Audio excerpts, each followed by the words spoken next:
Thank you for joining me.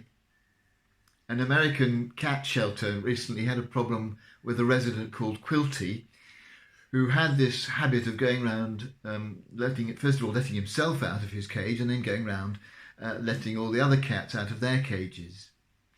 I don't think it's just this particular cat that has a longing for freedom, not only for himself but for others. I think that's a fundamental human need. And I'm reminded of it today because it's the anniversary of the day in 1980 when Erich Fromm died, a social psychologist for whom freedom was one of the fundamental pillars of what it means to be human, the longing for freedom.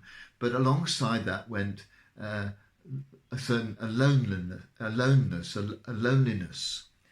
He interpreted the Adam and Eve story slightly differently from usual and saw it as a means of affirming human freedom.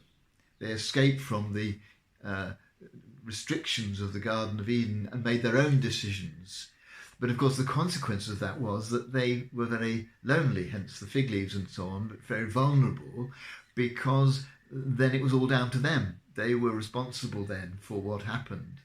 And so there is this sense of freedom and loneliness leading to the other concept which is important for Fromm, which is community and love. We need to love each other, which is the only way we can get both freedom and deal with our loneliness without our own freedom being impinged upon. Well, it's an interesting concept, but it made me think today about my loving. And reminded me to try and make sure that in my loving of other people, I'm setting them free. I'm not inhibiting them. I'm not having unrealistic expectations of them. I'm not holding them back from anything that would enable them to be truly themselves. My loving of others, I want to be really releasing for them. But I also want it to make sure that it comes from a place of my own freedom.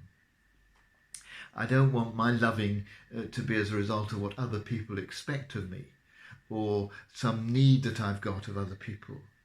And Fromm said interestingly that the ability to be alone is a condition of loving.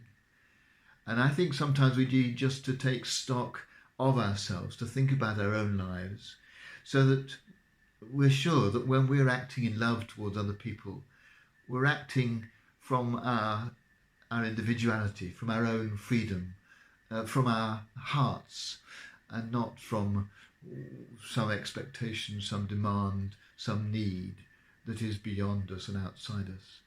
And so today, in memory of Fromm, but also in imitation of Quilty, I'm going to try and set other people, the people that I live with, the people that I meet, free from any restraints that hold them back if I possibly can, and allow my loving to do that, and at the same time make sure that my loving of them is coming from a deep love for myself and a respect for my own freedom. A challenge, but one worth pursuing.